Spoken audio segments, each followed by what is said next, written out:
What's good, YouTube? It's your boy Blackout back at it again with another not Rainbow Six, Assetto Corsa. I did Rainbow Six last time. Now, we are doing a brand new season, brand new championship, and we are up in the challenge a little bit. If you've looked at my last videos of Assetto Corsa, I've had a visible racing line. Well, today is the day that I turn it off. Today is the day, I can't speak for shit today. So here are the preliminary settings for the championship. We are doing the 2019 GT Series endurance type season. And, of course, the usual 19 opponents. Upping the opponent skill to 90, I believe, if it shows. A damage rate of 85. I don't want to go full 100 yet until I'm fully comfortable with the car, and I want to take it into little steps so that I get more comfortable over time. Now, it was rough for me to choose what car I would run the season with besides Porsche, because I wanted to do a different car with each season that I do. And so ultimately what I did is I chose the Audi R8, particularly because the Audi is definitely one of my favorite cars of all time, really. It is definitely in my top 3, favorite cars of all time. So, yeah, it just fit perfectly for me. So we're going to be with St. Lock Racing for this season, and we start off at Monza. Now, something that I didn't take account for, and looking at the circuit and the weather right now, it's at medium rain. And this is going to be our first race without a visible racing line, as mentioned before. So this just makes my first experience without a racing line a lot more interesting. But yeah, let's hop into the weekend. Now, let me tell you, this was something that was truly one of the hardest things. I'm not used to racing in the rain, and racing in the rain is something that is truly difficult for me. And, not having that reference point of braking and when to throttle up is definitely hard, and you learn to really trust your intuition on that, and I definitely learned a lot from this kind of experience. And as you can see, I go super wide, but still managed to keep it on track. So this is Q1 with this endurance race. There are 3 qualifying sessions: Q1, Q2, and Q3, and those sessions actually combine. So they combine for an average, and that average is where you will be determined to start. This here was my first qualifying lap, though, without the racing line, and it was all up to me to where my braking reference was and how I would just manage it well. And so far we go into the first chicane very, very nicely, actually. So it seems like we have our braking reference for turns 1 and 2, I should say, down pretty well, and that gives us a good cushion for the race, really. We're going to brake at the 200 mark, and we're going to go second gear, but looks like we just don't brake hard enough, and we spin, and we're in the gravel, and our lap is invalidated. So lap 1 was a disaster. Pretty simple. So here's my other predicament. So sorry, I'm kind of sick, so if you kind of hear my voice a little deeper, then that's probably why. But anyways, if you look down at my tires, you can see that they are 30 above 30 psi. And I believe that's no bueno. That's no good. Or at least I thought they were pretty much no good. But yeah, as you can see here, I could not turn. I just completely go through the S's right there. I forgot what that's called.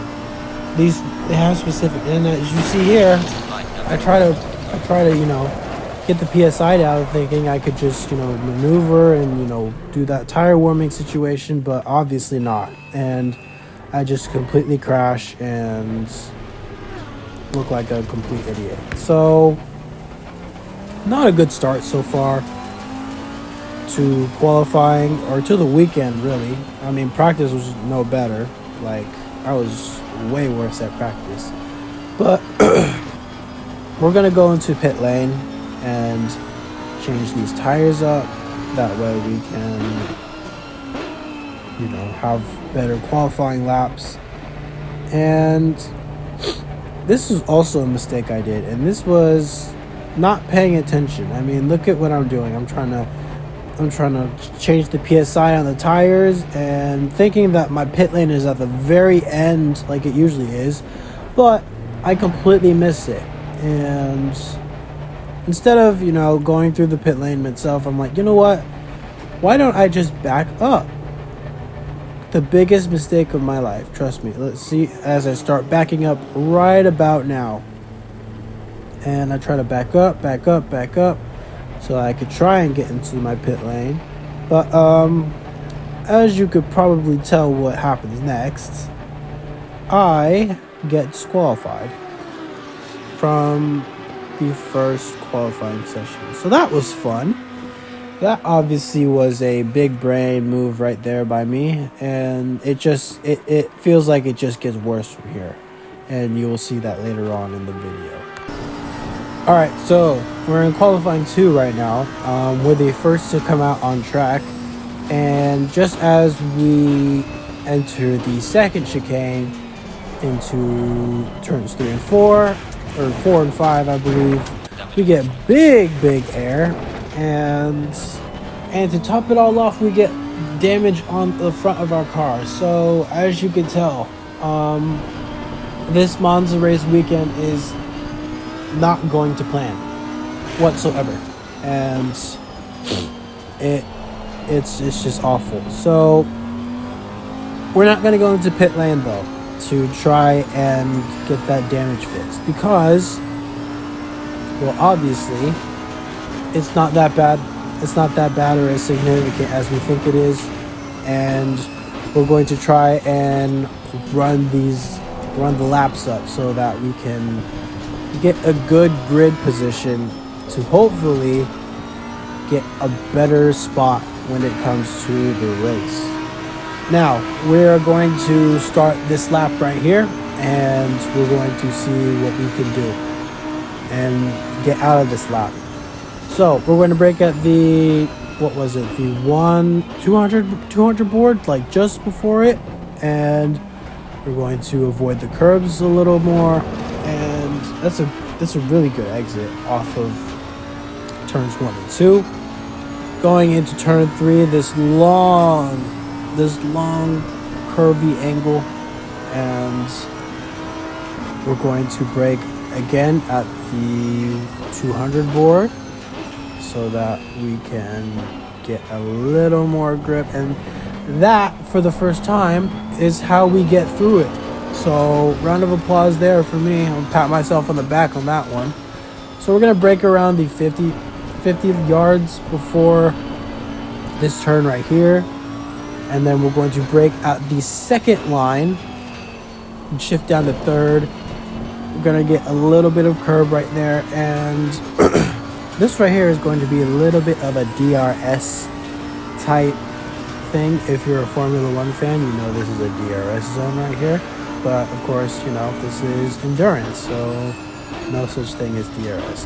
Third gear, we go a little wide, turn a little late, but that doesn't really matter because we get really good exit and really good momentum going out of that little those S's right there. I forgot what that section is called. I know it's Italian somewhere, but I forgot. But anyways, into the final corner, we're going to shift down to third and go to the throttle as much as possible. All right, and set down the traction control, just kind of mess with it a little bit. See, and we're going to go for a faster time because we had our traction control up really high, and that's because I just don't have full confidence in the car as of yet. And we're gonna go another lap, this time with less traction control. Now, through the first chicane, turns 1 and 2, really good exit right there. I really like how we were able to get those turns perfectly coordinated and turn in at the right moments. I definitely think traction control plays a big role in the speed, and it's pretty obvious to, I believe, a lot of racing fans that traction control plays a big part in how much time you will gain and how much time you will lose. So, as you could tell, I mean, look at where we are on pace from our previous best lap. We are already over a second ahead of our last personal best. So, I definitely believe that the traction control played a big role in that because, I mean, it was super high up. And like I said, I just don't have full-fledged confidence in the car yet because of the rain conditions, topping off with the racing line being hidden and no longer visible, so that I can work more on using my own judgment instead of relying on a visible racing line, because I mean those aren't going to be visible. But anyways, we go through those S's a lot better and a lot quicker, which is what we need, and we're already 2 seconds ahead of our previous lap time. I believe we break here a little earlier than I wanted, but it doesn't matter because we still gain a good amount of time regardless. We're still gaining. We're going to be over the line with a 2-minute .4, which is exactly what we needed. And we're going to go for another one with a little less traction control. We're slowly getting there, which is definitely a confidence booster. And look at that. We are 6th on the leaderboard with our previous lap time, which is even better. That is something that we definitely need. It's a good confidence booster, and we are going to continue to try and push on for maybe even a pole for the second qualifying session of our first endurance race. This lap was good, however, we were able to get a serious amount of time chopped off from our previous lap, but we are going to get the best lap of 2-minute .0, and that's pretty good. It's not something super serious. We didn't even gain a position that time, but to me that's good enough, and that is what we continue to strive for during these qualifying sessions. Alright, so with the end of Q2, we actually were able to get on the board. We actually lost our 6th and went down to 7th, and we were very off pace. We were almost 3 seconds behind from 6th place, so that's not really good, but we continue on into Q3. So of course, as you all know, we have our goal of going over a minute 59, and that is not what we're going to do on this lap, as we overshoot our braking point and we overshoot the first turn. So we already have an invalidated lap, which is not a great start, but of course we have a full 10 minutes and about 5 laps to do, so nothing really to complain about, nothing too serious. We keep pushing regardless. Going into the S's onto our second lap, we try and push a little too much though, and we end up in the gravel and the lap becomes invalidated, so that's 2 laps gone, and we have about 2 or 3 more to go to get onto the leaderboard and not be last or finish last or start last. I mean, we probably will start last due to being disqualified in the first Q1 session, but we want to still get good lap times in preparation for the race. All right, but this lap, however, is going to be valid, and we are going to come in at 2 minutes, 0.4 seconds, which is going to put us in 10th place. And yeah, we're going to try again, going into turn 1, shift down to first gear. We turn it a little early, hop the curb a little bit, but overall pretty clean going into the first chicane. And now with that clean exit, we're going to take this wide right and go just genuinely flat out. We're going to go flat out on this wide right turn, going to go up to 6th, and we're going to find the 200-meter board, and we're going to brake going into the Della Rogia. Yes, I've finally remembered those names for these turns, but that's okay, because at least I remembered. Going into Lesmo, we're going to go down to second gear so that we have a better exit, and then shift to third once we reach the end of Lesmo. Go down to third again after going up to fourth from the exit into turn 4. And now we are going to go down and we're going to reach Ascari and brake at the 150 board. No, the 200 board. My apologies. And we're going to go through Ascari pretty cleanly, learning our mistakes through turn 10, and we get through cleanly. And with the qualifying session ending, this is going to determine where we finish. So currently we are 12th place, and hopefully we can get up and make up maybe a few positions. This may not be the fastest lap, but we are hoping to get maybe top 10. And if we get top 10, I will definitely be happy with that. So here we go. We're going to get a better lap though. We're going to go across the line, 1 minute 58. We get top 10 though. We finished 10th. We gained those couple places that we needed back. And yeah, overall a good qualifying. So as mentioned earlier, our race position is going to be determined through the combined efforts of Qs 1, 2, and 3. Now, going into the combined version of Q1, it turns out, you guessed it, we're going to be last because of our disqualification into Q1. So, we have a lot of ground to make up for, and a win may not be possible, but we're going to try our hardest, and we are not going to give up on this. So, let's go ahead and hop into the race. Okay, so as you can see at the top right, of your screen, it says that the race is 1 hour, just as last time. So 1 hour race, which I'm pretty used to now, and I had a lot of fun doing it at the time. So prepare for probably the most chaotic race you'll ever see on this channel, and I'm gonna go quiet as we go green.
did say that this was going to be a pretty nightmarish race.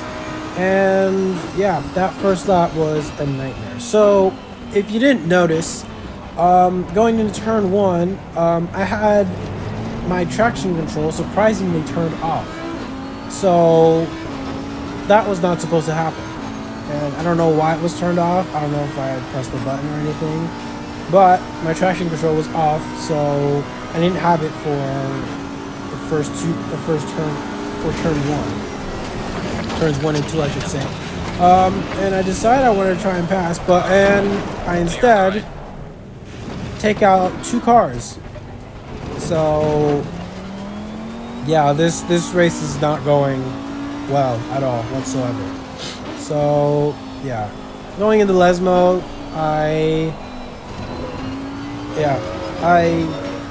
no words. That's all I have to say is no words for just this stupid, impeccable driver. It's bad. It's really bad. So yeah, I don't know, man. I mean, I think it has to deal with the racing line again, but I can't put too much blame on that because I know I can do a lot better. But that's okay because we will get better and we will continue pushing and improving. At around 5 or 6 laps later, though, we were able to gain enough time to catch up to the car in our other class, who is the Ferrari in front of us. If you didn't know, I am in the Pro-Am class, so I have my own class instead of just overall competing. There's 3 cars in our classes, and as we get a really beautiful overtake onto the Ferrari, beautiful overtake, it's exemplary. But anyways, describing more about my class. Right now, my class, we only have 3 cars. It is me and 2 others, the Ferrari that I just passed, and first place, the Mercedes. So we are going to have to fight for more than one championship, you could say.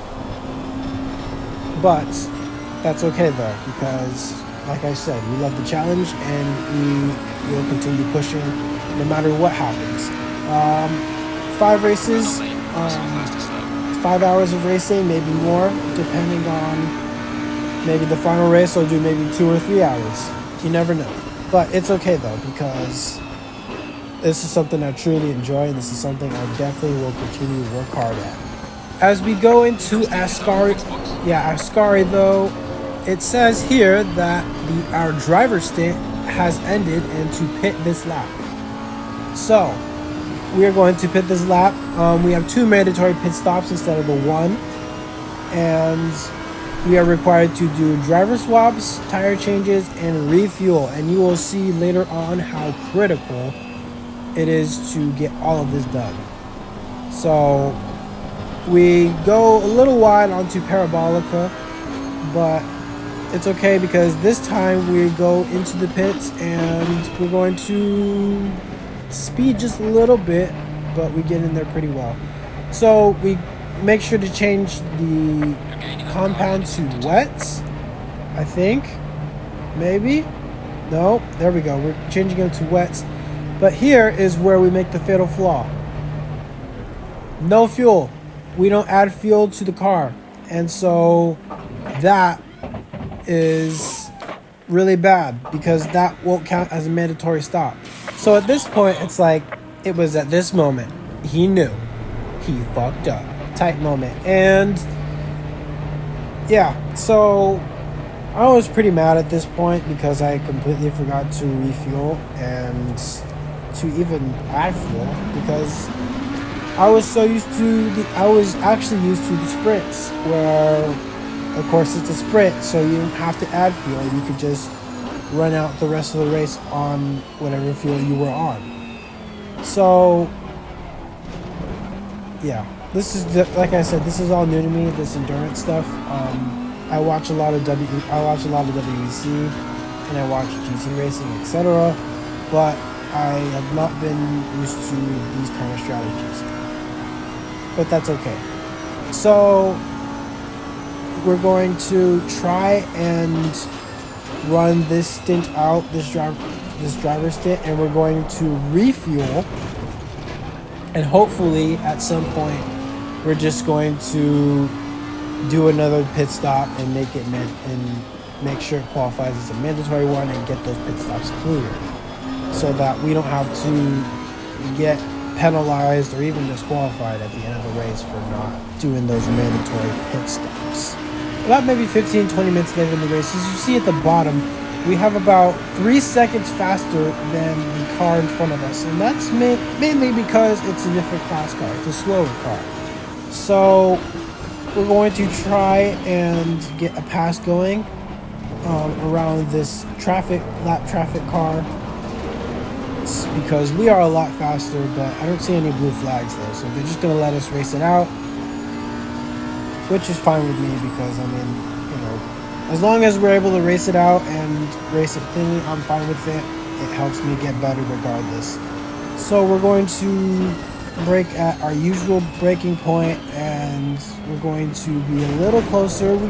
We just mess it up though right there, and we lose all momentum whatsoever after just doing a fatal curb hop. Going into Ascari, however, we were able to gain a lot of time, really, as, I mean, we kind of just let it run. We kind of just let the car run, let it glide, and we're able to get a really good exit, and we have a lot of momentum going in. And we brake a little bit earlier than the BMW ahead of us into Parabolica, but that's okay though, because we get a better exit and we get a pass. So we get the pass going, and we are currently 17th now. And in front of us looks like our class. So it looks like we gained position, and now we're in our class's championship with the Ferrari in front of us, which is good. This is what we need. Now, as I'm starting the 20th lap, we're running low on fuel, and our driver stint is ending. So this is our time to refuel, and also our time to driver swap. So once we come around into pit lane, we kind of speed a little bit, going 50 and 30. Not good at all. I think that gives us a little bit of a warning. Here, though, was really a problem, as I think I messed up on the pit strategy, and I messed with the settings on that a little bit, and that put me on dries instead of wets, and you will see the consequences of that after this pit stop right here. So as the marker goes up and we have one more pit stop going, yep, we spin out immediately after we just spin out, and we have to back up, and we lose a lot more time than we needed. So that's my fault for messing with the settings, and now we are going to have to go all the way around and fix our tires. But this could also be, in a sense, a blessing in disguise, as we can make this next pit stop our last mandatory pit stop, and we could be completely cleared of mandatory pit stops. And that's the plan. That's what we're going to do. We're going to swap out the driver we have for a previous driver, and we're going to make sure that we have our mandatory pit stop done. It's killing two birds in one stone, basically. Now, after a painful outlap on the dries, we speed way too fast, going about 70. So that's about our third time, and it's getting real dangerous there. We're getting too frequent with that. But finally, we get the wet set. We get the fuel going, and we now have a valid mandatory pit stop going, which is exactly what we needed. We're gonna have an extra 2 seconds because of front damage that we suffered after the spin trying to exit pit road, but overall nothing too bad. I mean, even then I think I just really messed up with fuel, because man, the fuel situation is going to be bad. We kind of spin the tires those tires coming off of pit lane.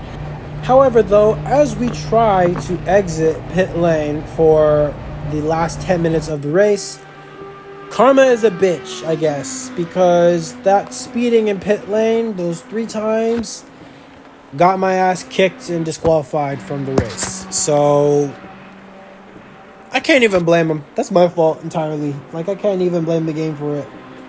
I should have been a lot more careful with it, and well, lesson learned. It is what it is at the end of the day.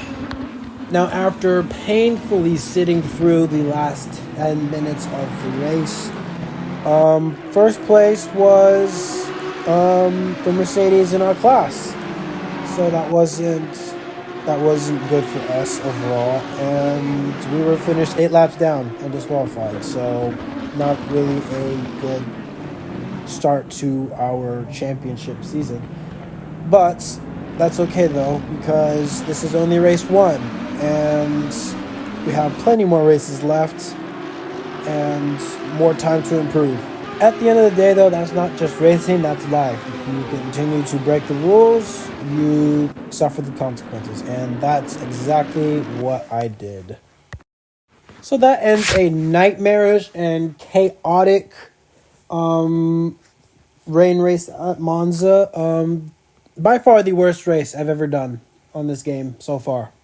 So, but like I said, we continue to learn, and we continue to fight and push for better results. Thank you guys so much for watching. I'm really sorry if you feel disappointed in me. I'm disappointed in myself, but that's okay. If you want to see more from this series, as I will be uploading more, please like and subscribe. It's something so simple, but it goes a long way. I truly appreciate all the support I've been getting through these Assetto Corsa videos. Like I said, I've never seen views like these before, and I'm definitely hoping to get more and to post more. So once again, thank you guys for watching, and I will see y'all on the next one. Peace out.